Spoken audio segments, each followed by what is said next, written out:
ಗುರು ಬ್ರಹ್ಮ ಗುರು ವಿಷ್ಣು ಗುರುದೇವ ಮಹೇಶ್ವರ ಗುರು ಸಾಕ್ಷಾತ್ ಪರಬ್ರಹ್ಮ ತಸ್ಮೈ ಶ್ರೀ ಗುರುವೇ ನಮಃ. ಅನ್ನಪೂರ್ಣೆ ಸದಾ ಪೂರ್ಣೆ ಶಂಕರ ಪ್ರಾಣವಲ್ಲವೇ ಜ್ಞಾನ ವೈರಾಗ್ಯ ಸಿದ್ಧಾರ್ಥಂ ಭಿಕ್ಷಾಂದೇಹಿ ಚ ಪಾರ್ವತಿ. ಜಗದ್ಗುರುವಿಗೆ ಆರಾಧ್ಯ ದೇವತೆ ಆದಿಶಕ್ತ್ಯಾತ್ಮಕ ಅನ್ನಪೂರ್ಣೇಶ್ವರಿಗೆ ಮನಸ ವಂದನೆಗಳನ್ನು ಸಮರ್ಪಣೆಯನ್ನು ಮಾಡಿಕೊಂಡು 2 ದಿನಗಳ ಕಾಲ ವಿಶ್ವಾಮಿತ್ರ ವೇದಿಕೆಯಲ್ಲಿ ಸಂಪನ್ನಗೊಳ್ತಾ ಇರತಕ್ಕಂಥ ಅಖಿಲ ಕರ್ನಾಟಕ ಬ್ರಾಹ್ಮಣ ಮಹಾಸಭೆಯ ಸ್ವರ್ಣ ಮಹೋತ್ಸವದ ಕೊನೆಯ ಘಟ್ಟದಲ್ಲಿ ನಾವೆಲ್ಲ ಸೇರಿದ್ದೇವೆ. ಈ ದಿವ್ಯ ವೇದಿಕೆಯನ್ನು ಪವಿತ್ರಗೊಳಿಸಿ ನಿಮ್ಮೆಲ್ಲರನ್ನ ಅನುಗ್ರಹಿಸಿ ಆಶೀರ್ವದಿಸಿರ್ತಕ್ಕಂಥ ಮತ್ತು ಮುಂದೆ ಆಶೀರ್ವದಿಸಲು ವಿರಾಜಮಾನರಾಗಿರ್ತಕ್ಕಂಥ ಪರಮಪೂಜ್ಯ ಎಲ್ಲ ಯತಿ ಶ್ರೇಷ್ಠರ ಚರಣಗಳಿಗೆ ಸಾಷ್ಟಾಂಗ ಪ್ರಣಾಮಗಳನ್ನು ಸಮರ್ಪಣೆಯನ್ನು ಮಾಡಿಕೊಂಡು ಈ ಸಮಾರಂಭದ ಅಧ್ಯಕ್ಷತೆಯನ್ನು ವಹಿಸಿರ್ತಕ್ಕಂಥ ನ್ಯಾಯಮೂರ್ತಿಗಳಾಗಿರ್ತಕ್ಕಂಥ ಕೃಷ್ಣ ದೀಕ್ಷಿತ್ ಅವರೇ, ಗೌರವಾನ್ವಿತ ನಿವೃತ್ತ ನ್ಯಾಯಾಧೀಶರಾಗಿರ್ತಕ್ಕಂಥ ಚಂದ್ರಶೇಖರ್ ಅವರೇ, ಅಖಿಲ ಕರ್ನಾಟಕ ಬ್ರಾಹ್ಮಣ ಮಹಾಸಭೆಯ ಸ್ವರ್ಣ ಮಹೋತ್ಸವದ ಈ ಮಹತ್ತರವಾಗಿರ್ತಕ್ಕಂಥ ಜವಾಬ್ದಾರಿಯನ್ನು ನನ್ನ ಹೆಗಲ ಮೇಲೆ ಹೊತ್ತುಕೊಂಡು ಇಡೀ ವಿಶ್ವದ ಗಮನ ಸೆಳೆಯತಕ್ಕಂಥ ರೀತಿಯಲ್ಲಿ ಕಾರ್ಯವನ್ನು ಆಯೋಜನೆ ಮಾಡಿ ಅದ್ಭುತವಾಗಿರ್ತಕ್ಕಂಥ ರೀತಿಯಲ್ಲಿ ಸಂಘಟನೆಯನ್ನು ವ್ಯವಸ್ಥೆ ಮಾಡಿ ಮುಖಾಂತರವಾಗಿ ಜನಮಾನಸದಲ್ಲಿ ಅಖಿಲ ಕರ್ನಾಟಕ ಬ್ರಾಹ್ಮಣದ ಒಂದು ಹೊಸ ಶಕೆಯನ್ನು ಪ್ರಾರಂಭ ಮಾಡುವಂತಹ ವೇಗವಾದಂತಹ ಕಾರ್ಯವನ್ನು ನಿರ್ವಹಿಸತಕ್ಕಂಥ ಗೌರವಾನ್ವಿತ ಅವರಲ್ಲಿ ಅಶೋಕ್ ಅವರೇ ಮತ್ತು ಅವರ ತಂಡದವರೇ, ಸೇರಿರ್ತಕ್ಕಂಥ ಎಲ್ಲ ಸಮಾಜ ಬಾಂಧವರೇ, ಆತ್ಮೀಯರೇ, 2 ದಿನಗಳ ಕಾಲ ಬ್ರಹ್ಮ ತೇಜಸ್ಸಿನಿಂದ ಸಂಪನ್ನಗೊಂಡಿರತಕ್ಕಂಥ ಈ ಭವ್ಯವಾಗಿರ್ತಕ್ಕಂಥ ವಿಶ್ವಾಮಿತ್ರ ವೇದಿಕೆಯಲ್ಲಿ ಇಡೀ ಸಮುದಾಯ ಒಟ್ಟಾಗುವಂತಹ ಮತ್ತು ಒಟ್ಟಾಗಿ ಮುನ್ನಡೆಸುವಂತಹ ಒಂದು ದೃಢ ನಿರ್ಧಾರದ ಕಾರ್ಯವನ್ನು ಆಯೋಜನೆ ಮಾಡಿಕೊಂಡು ಅದಕ್ಕೆ ಪೂರಕವಾಗಿರತಕ್ಕಂಥ ವಾತಾವರಣವನ್ನು ನಿರ್ಮಾಣ ಮಾಡಿಕೊಂಡಾಗಿದೆ. ಬಹಳ ಜನ ಹೇಳ್ತಾರೆ ಬ್ರಾಹ್ಮಣರು ಒಟ್ಟಾಗೋದಿಲ್ಲ ಅಂತ. ಆದರೆ ಯಾರು ಆ ಮಾತನ್ನು ಹೇಳ್ತಾರೆ ಅವರು ಚೆನ್ನಾಗಿ ಗಮನಿಸಿಕೊಳ್ಳಿ. ಒಟ್ಟಾಗಿರುವ ಬ್ರಾಹ್ಮಣರನ್ನ ಯಾವತ್ತೂ ಯಾವ ಕಾಲಕ್ಕೂ ಬೇರ್ಪಡಿಸುವುದಕ್ಕೆ ಸಾಧ್ಯವಾಗದೇ ಇರತಕ್ಕಂಥ ವ್ಯವಸ್ಥೆಯನ್ನ ಅಖಿಲ ಕರ್ನಾಟಕ ಬ್ರಾಹ್ಮಣ ಮಹಾಸಭಾ ಇವತ್ತು ಸಮಾಜಕ್ಕೆ ಹೊಸ ದಿಕ್ಸೂಚಿಯನ್ನು ತೋರಿಸಿಕೊಟ್ಟಿದೆ ಎನ್ನುವಂಥದ್ದನ್ನು ಬಹಳ ಸ್ಪಷ್ಟವಾಗಿ ನಾವು ಇಲ್ಲಿ ಹೇಳೋದಕ್ಕೆ ಬಯಸ್ತೇವೆ. ಇದು ನಮ್ಮ ಸಾರ್ವಭೌಮತ್ವದ ಮತ್ತು ಸ್ವಾಭಿಮಾನದ ಸಂಕೇತ. ಬ್ರಾಹ್ಮಣ್ಯ ಮತ್ತು ಬ್ರಾಹ್ಮಣ 2 ಬೇರೆ ಬೇರೆ ಆಗಿರ್ತಕ್ಕಂಥದ್ದು. ನಾವೆಲ್ಲರೂ ಬ್ರಾಹ್ಮಣರು. ನಮಗೆ ಪೂರ್ವ ನಿಗದಿ ಆಗಿರ್ತಕ್ಕಂಥ ಬಂದಿರತಕ್ಕಂಥ ಸಂಸ್ಕಾರದಿಂದ ನಾವು ಇವತ್ತು ಬ್ರಾಹ್ಮಣರಾಗಿದ್ದೇವೆ. ಅದರ ಅರ್ಥ ನಾವೇ ಬ್ರಾಹ್ಮಣ್ಯ ಅಲ್ಲ. ಬ್ರಾಹ್ಮಣ್ಯ ಅಂತ ಹೇಳ್ತಕ್ಕಂಥದ್ದು ಅದು ವಿಶ್ವವ್ಯಾಪಿ ಆಗಿರ್ತಕ್ಕಂಥ ಒಂದು ಸಂಸ್ಕಾರ ಅನ್ನೋನ್ನು ಕೊಟ್ಟಿರ್ತಕ್ಕಂಥ ವಿಶೇಷತೆ ಇರುವಂತಹ ಒಂದು ವ್ಯವಸ್ಥೆ, ಅದು ಬ್ರಾಹ್ಮಣ ಸಮುದಾಯದಿಂದ ಬಂದಿರತಕ್ಕಂಥದ್ದು ಅನ್ನೋದನ್ನು ಬಹಳ ಸ್ಪಷ್ಟವಾಗಿ ನಾವು ಸಾದರಪಡಿಸಬಹುದಾಗ್ತದೆ. ಈ ದೃಷ್ಟಿಯಲ್ಲಿ ನಮ್ಮ ಸಮಾಜವನ್ನು ಸೃಜನಶೀಲವಾಗಿ ಮಾಡಿರುವಂಥದ್ದು, ಆ ಮುಖಾಂತರವಾಗಿ ಸಮಾಜಕ್ಕೆ ಒಂದು ದಿಕ್ಸೂಚಿಯನ್ನು ಕೊಡ್ತಕ್ಕಂಥ ರೀತಿಯಲ್ಲಿ ನಾವು ಬದಲಾವಣೆಯನ್ನು ತಂದುಕೊಳ್ತಕ್ಕಂಥ ಕಾಲಘಟ್ಟದಲ್ಲಿ ಇದ್ದೇವೆ. ಇವತ್ತು 50 ವರ್ಷಗಳ ಸುದೀರ್ಘವಾಗಿರ್ತಕ್ಕಂಥ ಬೆಳವಣಿಗೆ ನಮ್ಮಲ್ಲಿ ಆಗಿದೆ. ಬಹುಶಃ ನಾವು ಸಂಸ್ಕಾರ, ಸಂಸ್ಕೃತಿ, ಪರಂಪರೆ ಈ ಎಲ್ಲ ವ್ಯಾಖ್ಯಾನಗಳ ಬಗ್ಗೆ ನಮ್ಮ ಎಲ್ಲ ಜಗದ್ಗುರು ಪೀಠದವರು ಮತ್ತು ಎಲ್ಲ ಆಚಾರ್ಯರು ನಮ್ಮ ಈ ವೇದಿಕೆಯಿಂದ ನಮಗೆ ಮಾರ್ಗದರ್ಶನವನ್ನು ಮಾಡಿದ್ದಾರೆ. ನಮ್ಮ ಸಮುದಾಯದ ಸಂಖ್ಯೆಯೂ ಜಾಸ್ತಿ ಆಗಬೇಕು ಮತ್ತು ಅವರು ಸಂಸ್ಕಾರಯುತರಾಗಿರ್ತಕ್ಕಂಥ ರೀತಿಯಲ್ಲಿ ನಮ್ಮ ಸಮಾಜವನ್ನು ಬೆಳೆಸಬೇಕು ಅನ್ನುವಂಥ ಮಾಹಿತಿಯನ್ನು ಕೂಡ ಕೊಟ್ಟಿದ್ದಾರೆ. ಹಾಗಾಗಿ ನಾವು ಆ ವಿಚಾರಗಳಿಗೆ ನಾವು ಯಾವತ್ತೂ ಆ ವಿಷಯವನ್ನು ಮುಂದಿಟ್ಟುಕೊಂಡು ಬೇರೆ ಮಾತಾಡಲಿಕ್ಕೆ ಹೋಗೋದಿಲ್ಲ. ಆದರೆ ನಾವು ಇವತ್ತಿನ ಸಮಾಜದ ದೃಷ್ಟಿಯಲ್ಲಿ, ಇವತ್ತಿನ ಕಾಲಘಟ್ಟದ ದೃಷ್ಟಿಯಲ್ಲಿ ನಾವು ಯಾವ ರೀತಿಯಾಗಿ ನಮ್ಮ ಸಮಾಜವನ್ನು ಮುನ್ನಡೆಸಿಕೊಂಡು ಹೋಗ್ತಕ್ಕಂಥ ವ್ಯವಸ್ಥೆಗೆ ಕಾರಣ ಮಾಡಬೇಕು ಅನ್ನುವಂಥ ಚಿಂತನೆ ಮಂಥನಗಳು ಇವತ್ತು ಕಾರ್ಯರೂಪಕ್ಕೆ ತರಬೇಕಾಗಿದೆ. ಬ್ರಾಹ್ಮಣ ಸಮುದಾಯದಲ್ಲಿ ಬಹಳ ಮುಖ್ಯವಾಗಿ ಆಗಬೇಕಾಗಿರ್ತಕ್ಕಂಥ ಬದಲಾವಣೆ, ನಾವು ನಮ್ಮ ಮಕ್ಕಳಲ್ಲಿ ಒಳ್ಳೆಯ ಸೃಜನಶೀಲವಾಗಿರ್ತಕ್ಕಂಥ ವ್ಯವಸ್ಥೆಯನ್ನು, ಉತ್ತಮವಾಗಿರ್ತಕ್ಕಂಥ ಸಂಸ್ಕಾರವನ್ನು ಕೊಡ್ತಕ್ಕಂಥ ಒಂದು ವ್ಯವಸ್ಥೆ ಇವತ್ತು ಸಮಾಜಕ್ಕೆ ಬೇಕಾಗಿದೆ. 2ನೇದು, ನಿನ್ನೆಯಿಂದ ಕೂಡ ನಾವೆಲ್ಲ ಮಾಹಿತಿಗಳನ್ನು ಕೇಳ್ತಾ ಇದ್ದೇವೆ. ಧರ್ಮ ಮತ್ತು ದೇಶ ಇವೆರಡರ ಸಂರಕ್ಷಣೆ ಆಗಬೇಕು ಅಂತಾದರೆ ಅದರಲ್ಲಿ ಬ್ರಾಹ್ಮಣ ಮತ್ತು ಬ್ರಾಹ್ಮಣತ್ವದ ಶ್ರೇಷ್ಠ ಗುಣ ವ್ಯವಸ್ಥೆಗಳು ಅದು ಜೀವಂತವಾಗಿ ಉಳಿತಕ್ಕಂಥ ವ್ಯವಸ್ಥೆ ಆಗದಾಗ ಮಾತ್ರ ದೇಶವೂ ಉಳಿತದೆ, ಧರ್ಮವೂ ಉಳಿತದೆ, ನಾವು ಉಳಿಯೋದಕ್ಕೆ ಸಾಧ್ಯವಾಗ್ತದೆ ಅನ್ನುವಂಥ ಸತ್ಯ ದರ್ಶನವನ್ನು ಇವತ್ತು ನಾವು ಮಾಡಬೇಕಾಗಿರ್ತಕ್ಕಂಥ ವ್ಯವಸ್ಥೆ ಆಗಬೇಕಾಗಿದೆ. ಅಂದ್ರೆ ಧರ್ಮ ಅನ್ನುವಂಥ ವಿಚಾರವನ್ನು ಯೋಚನೆ ಮಾಡಿದಾಗ ಧರ್ಮ ಏನನ್ನು ಸೂಚಿಸ್ತದೆ, ಧರ್ಮದ ವ್ಯಾಪ್ತಿಯನ್ನು ಯೋಚನೆ ಮಾಡಿದಾಗ ಧಾರೆ ಎತ್ತಿ ಧರ್ಮ ಅಂತ ಮಾತ್ರ ಹೇಳ್ತೇವೆ ನಾವು. ಹಾಗಾದ್ರೆ ಸುಲಭವಾಗಿ ನಾವು ಸಮಾಜದಲ್ಲಿ ಎಲ್ಲರಿಗೂ ಅರ್ಥವಾಗುವಂತ ರೀತಿಯಲ್ಲಿ ಧರ್ಮವನ್ನು ವಿಶ್ಲೇಷಣೆ ಮಾಡಬಹುದಾಗಿರ್ತಕ್ಕಂಥ ರೀತಿ ಏನು ಅಂತ ಕೇಳಿದ್ರೆ, ನಾವು ಕಂಡಿರುವಂತಹ ಅನುಭವದ ಮುಖಾಂತರವಾಗಿ ನಮಗೆ ಯಾವುದು ಆಗಬಾರದೆಂದು ನಾವು ಬಯಸುತ್ತೇವೋ ಅದನ್ನು ಇನ್ನೊಬ್ಬರಿಗೆ ಬಯಸದೆ, ನನಗೆ ಏನೆಲ್ಲ ಬೇಕು ಅಂತ ನಾನು ಬಯಸುತ್ತೇನೋ ಅದನ್ನು ಇಡೀ ವಿಶ್ವಕ್ಕೆ ಬೇಕು ಅನ್ನುವಂತಹ ಉದಾತ್ತವಾದಂತಹ ಆಂತರಿಕದ ಭಾವನೆಯನ್ನು ವ್ಯಕ್ತಪಡಿಸುವುದೇ ಧರ್ಮದ ಮೂಲ ತಿರುಳು ಅನ್ನುವುದನ್ನ ಸಮಾಜಕ್ಕೆ ನಾವು ತೋರಿಸಿಕೊಟ್ಟಿದ್ದೇವೆ. ಅದು ಶಾಶ್ವತವಾಗಿ ನಿಲ್ಲಬೇಕಾಗ್ತದೆ. ಆ ದೃಷ್ಟಿಯಲ್ಲಿ ಇವತ್ತು ನಮ್ಮ ಸಂಸ್ಕಾರ, ಸಂಘಟನೆ, ಸಂವರ್ಧನೆ ಮತ್ತು ಸ್ವಾವಲಂಬನೆ ಇವಿಷ್ಟನ್ನು ಕೂಡ ನಾವು ಗಟ್ಟಿಯಾಗಿ ಜಾಗೃತವಾಗಿ ಇಟ್ಟುಕೊಳ್ತಕ್ಕಂಥ ವ್ಯವಸ್ಥೆಗೆ ಕಾರಣ ಮಾಡಬೇಕಾಗಿದೆ. ಸಂಸ್ಕಾರದಿಂದ ಸಂಸ್ಕೃತಿ, ಸಂಸ್ಕೃತಿಯಿಂದ ಸ್ವಾವಲಂಬನೆ, ಅಲ್ಲಿಂದ ಉತ್ತಮವಾಗಿರ್ತಕ್ಕಂಥ ಸಂವರ್ಧನೆ. ಸಮಾಜದ ದೃಷ್ಟಿಯಿಂದ ನಮ್ಮ ಇಡೀ ಸಮಾಜ ಇವತ್ತು ಎಲ್ಲ ರೀತಿಯ ವ್ಯವಸ್ಥೆಗಳಿಗೆ ಬದಲಾವಣೆಯನ್ನು ತರತಕ್ಕಂಥ ವ್ಯವಸ್ಥೆಗೆ ಕಾರಣ ಮಾಡಬೇಕಾಗಿದೆ. ಇವತ್ತು ಸಮಾಜದಲ್ಲಿ ನಾವು ನೋಡ್ತೇವೆ, ನಾವು ಭಾರತದ ಸಂವಿಧಾನದ ವ್ಯವಸ್ಥೆಯಲ್ಲಿ ನಮಗಿರ್ತಕ್ಕಂಥ ಹಕ್ಕು ಬಾಧ್ಯತೆಗಳನ್ನ ಯಾವತ್ತೂ ಕೂಡ ಬಿಟ್ಟುಕೊಡದೆ, ಅದಕ್ಕೆ ತಿಲಾಂಜಲಿಯನ್ನು ಕೊಡದೆ, ಅದನ್ನು ರಕ್ಷಿಸಿ, ಅದನ್ನು ಹೋರಾಡಿ ಪಡ್ಕೊಳ್ತಕ್ಕಂಥ ವ್ಯವಸ್ಥೆ ನಮ್ಮ ಹಕ್ಕು. ಅದನ್ನು ಯಾವತ್ತೂ ಕೈ ಬಿಡದೆ ಇರ್ತಕ್ಕಂಥ ರೀತಿಯಲ್ಲಿ ನಮ್ಮ ಸಮಾಜ ನಿರ್ಣಯವನ್ನು ಮಾಡಿಕೊಳ್ಬೇಕಾಗಿರುವಂಥದ್ದು ಬಹಳ ಮುಖ್ಯವಾಗಿ ಆಗಬೇಕಾಗಿರ್ತಕ್ಕಂಥ ವ್ಯವಸ್ಥೆ. ನಾವು ಯಾರತ್ತೂ ದೇಹಿ ಎನ್ನಬೇಕಾಗಿಲ್ಲ, ನಾವು ಯಾರಿಗೂ ಕೈ ಒಡ್ಡಬೇಕಾಗಿಲ್ಲ. ಆದ್ರೆ ನಮ್ಮ ಹಕ್ಕನ್ನು ಕಿತ್ಕೊಳ್ಳುವಂತ ವ್ಯವಸ್ಥೆಗೆ ಬಂದಾಗ ಅದಕ್ಕೆ ಪ್ರತಿಭಟಿಸುವಂತ ವ್ಯವಸ್ಥೆಯು ಕೂಡ ನಮ್ಮಲ್ಲಿ ಇರಲೇಬೇಕು ಅನ್ನುವಂಥದ್ದು ವಿಶ್ವಾಮಿತ್ರರಿಂದ ಕಳೆದಿರ್ತಕ್ಕಂಥ ಸತ್ಯವನ್ನು ನಾವು ಮಾಡಬೇಕಾಗ್ತದೆ. ಇವತ್ತು ಬ್ರಹ್ಮಬಲ ತೇಜೋಬಲ ಅಂತ ಹೇಳುವಂತ ಮಾತನ್ನು ಅವರು ಹೇಳಿದ್ರು ಕೂಡ ವಿಶ್ವಾಮಿತ್ರರು ಇಡೀ ಹೊಸ ಸೃಷ್ಟಿಯನ್ನೇ ನಿರ್ಮಾಣ ಮಾಡಿದ್ದಾರೆ. ಬ್ರಾಹ್ಮಣ ಮನಸ್ಸು ಮಾಡಿದ್ರೆ ಇಡೀ ಹೊಸ ವ್ಯವಸ್ಥೆಯನ್ನೇ ನಿರ್ಮಾಣ ಮಾಡುವ ಸಾಮರ್ಥ್ಯವನ್ನು ಹೊಂದಿದ್ದೇವೆ. ಅದನ್ನು ನಾವು ನಮ್ಮ ದೌರ್ಬಲ್ಯ ಅಂತ ತಿಳ್ಕೊಳ್ಳುವಂತ ವ್ಯವಸ್ಥೆಗೆ ಕಾರಣ ಆಗಬಾರದು.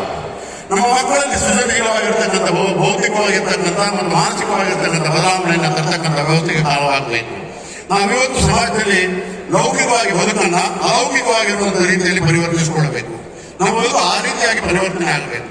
ನಮ್ಮ ಲೌಕಿಕ ಜೀವನ ಅಲೌಕಿಕವಾಗಿ ಆಗಬೇಕು ಮತ್ತು ಸಮಾಜಕ್ಕೆ ಅದು ಸದಾ ಬೆಳಕಾಗುವಂತ ರೀತಿಯಲ್ಲಿ ಬೆಳಗಾಗಬೇಕು.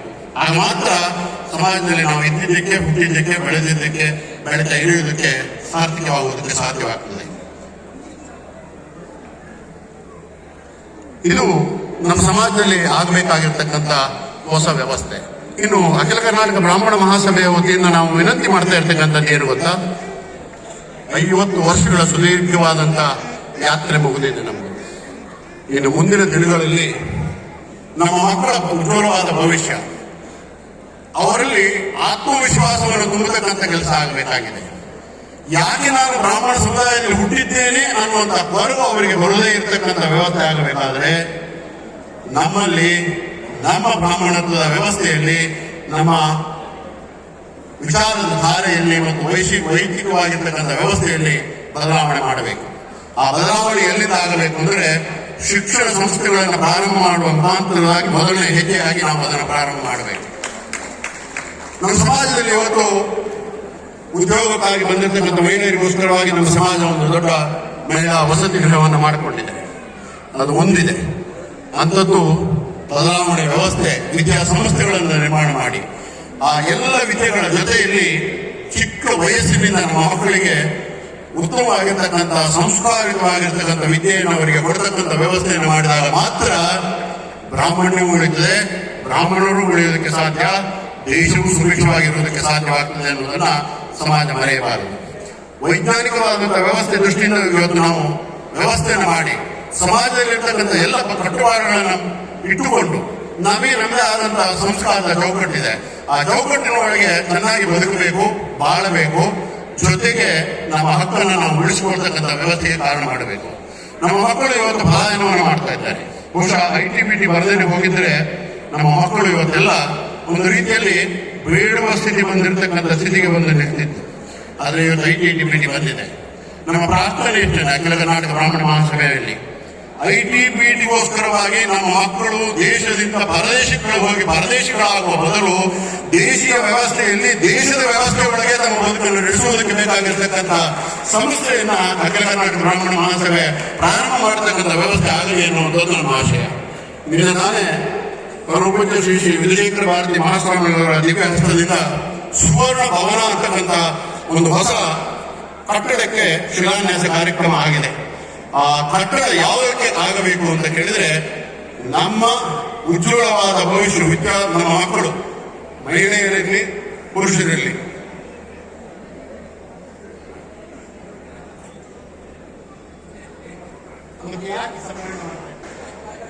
ನಮ್ಮನ್ನು ನಾವು ಅವಲೋಕನ ಮಾಡಿಕೊಳ್ಳೋದಕ್ಕೆ ಅವಕಾಶ ಇಲ್ಲ ಅಂತಂದ್ರೆ ಸಮ್ಮೇಳನ ಮಾಡಬೇಕಾದ ಅಗತ್ಯ ಇದೆ.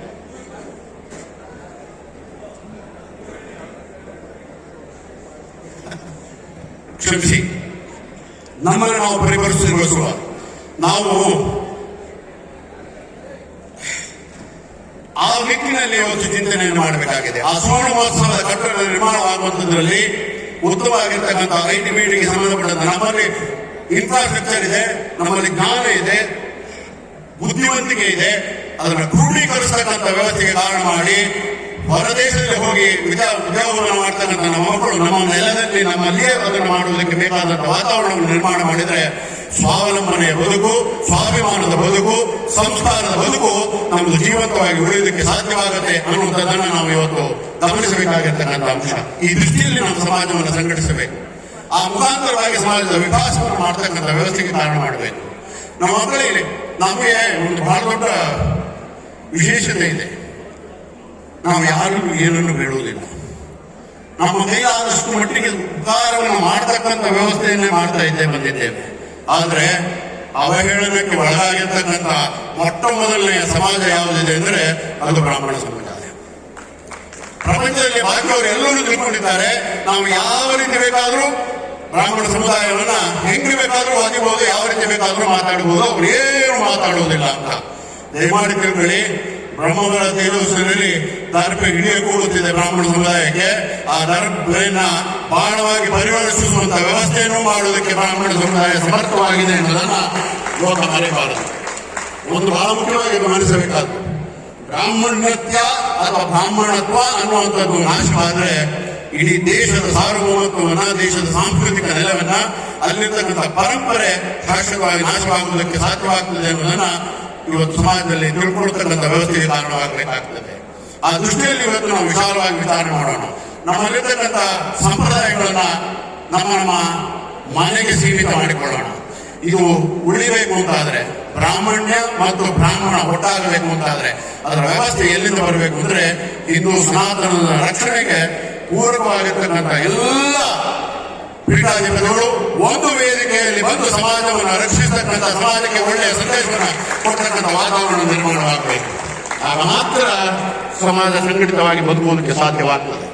ನಮ್ಮ ಸಂಪ್ರದಾಯಗಳಿದ್ದಾವೆ, ಆಚರಣೆಗಳಿದ್ದಾವೆ, ನಾವು ನಮ್ಮ ಮನೆಗೆ ಸೀಮಿತ ಮಾಡಿಕೊಳ್ಳೋಣ.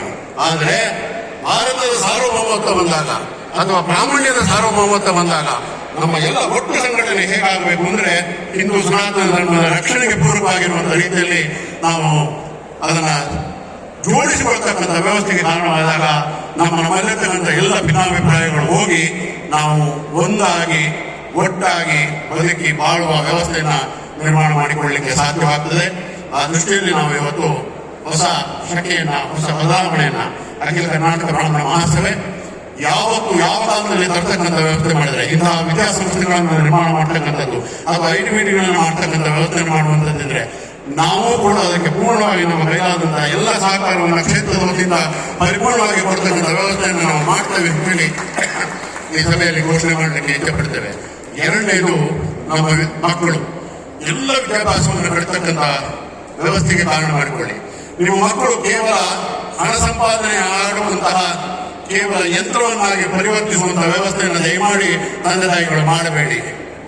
ಹಣ ಬೇಕು, ಆದರೆ ಹಣವೇ ಪರಿಪೂರ್ಣ ಜೀವನಕ್ಕೆ ಅಲ್ಲ ಅನ್ನೋದನ್ನು ಅರ್ಥ ಮಾಡಿಕೊಳ್ಳಿ. ನ್ಯಾಯಾಂಗದಲ್ಲೂ, ಕಾರ್ಯಾಂಗದಲ್ಲೂ, ಶಾಸಕಾಂಗದಲ್ಲೂ ನಮ್ಮ ಮಕ್ಕಳು ವಿಜೃಂಭಿಸುವಂತಹ ವ್ಯವಸ್ಥೆಗೆ ಕಾರಣವಾಗಬೇಕಾದಂತಹ ವಾತಾವರಣ ಸಮಾಜದಲ್ಲಿ ನಿರ್ಮಾಣವಾದಾಗ ಮಾತ್ರ ನಮ್ಮ ಸಮಾಜ ಶಾಂತಿಯಿಂದ, ನೆಮ್ಮದಿಯಿಂದ, ಸೌಹಾರ್ದತೆಯಿಂದ ಆಧಾರದಿಂದ, ಅಭಿಮಾನದಿಂದ, ಪ್ರೀತಿಯಿಂದ ಬದುಕಿ ಬಾಳುವುದಕ್ಕೆ ಸಾಧ್ಯವಾಗ್ತದೆ. ಈ ದೃಷ್ಟಿಯಲ್ಲಿ ನಾವು ಹೊಸ ವ್ಯವಸ್ಥೆಯನ್ನ, ಹೊಸ ಆಯಾಮವನ್ನ, ಹೊಸ ದೃಷ್ಟಿಕೋನವನ್ನ ಇವತ್ತು ಸಮಾಜದಲ್ಲಿ ನಿರ್ಮಾಣ ಮಾಡೋಣ. ಅದಕ್ಕೆ ಪೂರಕವಾಗಿರುವಂತಹ ವಾತಾವರಣ ವ್ಯವಸ್ಥೆ ಆಗಬೇಕು. ವಿದ್ಯಾರ್ಥಿಗಳ ಜೀವನವನ್ನ ಸುಸಂಸ್ಕೃತರಾಗಿ ಮಾಡುವಂತಹ ವ್ಯವಸ್ಥೆಯಲ್ಲಿ ನಾವು ಕೂಡ ಕ್ಷೇತ್ರದ ವತಿಯಿಂದ ಈಗಾಗಲೇ ಬಹಳಷ್ಟು ಜನ ನಮ್ಮ ಬ್ರಾಹ್ಮಣ ಸಮುದಾಯದ ಮಕ್ಕಳಿಗೆ ನಾವು ಆರ್ಥಿಕವಾಗಿ ವಿದ್ಯಾರ್ಥಿ ವೇತನವನ್ನು ಕೊಡ್ತಾ ಇದ್ದೇವೆ.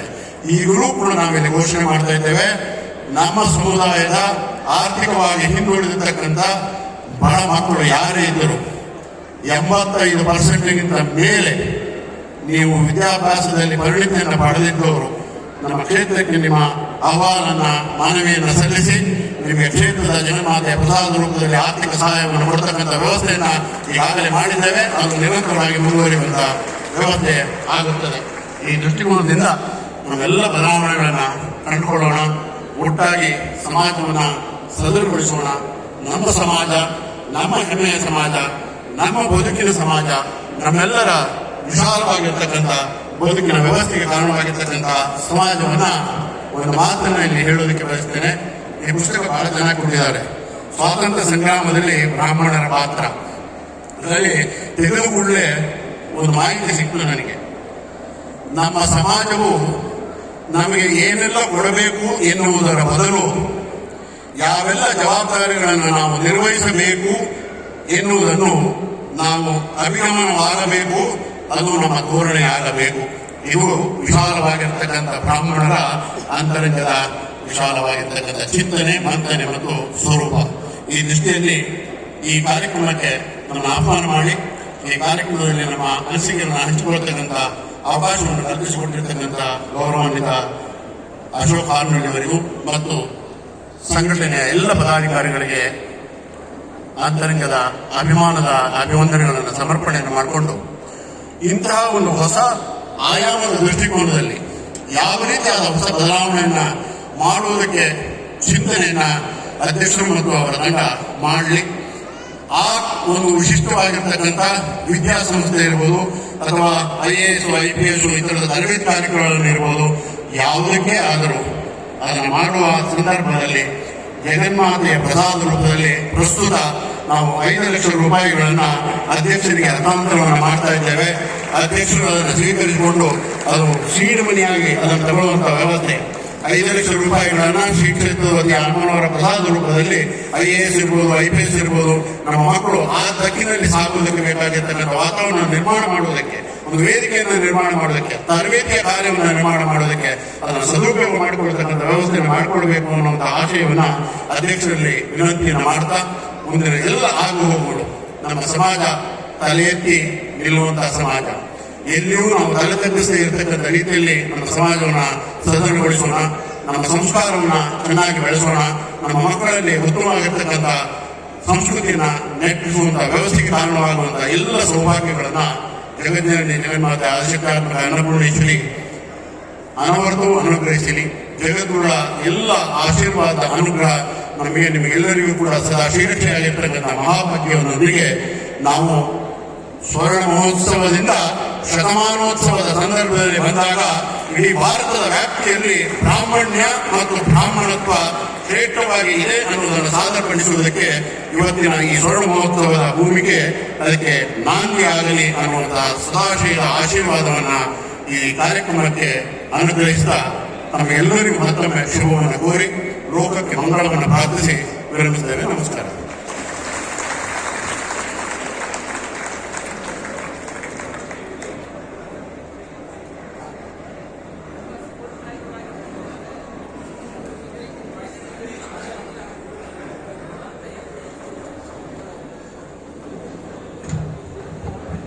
ಧನ್ಯವಾದಗಳು ಭೀಮೇಶ್ವರ್ ಜೋಶಿ ಅವರಿಗೆ. ಇದೀಗ ಕನ್ನಡದಲ್ಲಿ ಪ್ರಪ್ರಥಮ ಹೈಕೋರ್ಟ್ ಜಡ್ಜ್ಮೆಂಟ್ ಬರೆದ ಖ್ಯಾತಿಯನ್ನು ಹೊಂದಿರತಕ್ಕಂಥ ನ್ಯಾಯಮೂರ್ತಿಗಳಾದ ಶ್ರೀ ಕೃಷ್ಣ ಎಸ್ ದೀಕ್ಷಿತ್, ಕರ್ನಾಟಕ ಉಚ್ಚ ನ್ಯಾಯಾಲಯ ಬೆಂಗಳೂರು ಇವರು ನಮ್ಮನ್ನು ಉದ್ದೇಶಿಸಿ 2 ಮಾತುಗಳನ್ನು ಆಡಬೇಕೆಂದು ಕೇಳಿಕೊಳ್ತಾ ಇದ್ದೆ. ಎಲ್ಲರೂ ಚಪ್ಪಾಳೆಯ ಮೂಲಕ ಅವರನ್ನು ಬರಮಾಡಿಕೊಳ್ಳಬೇಕು.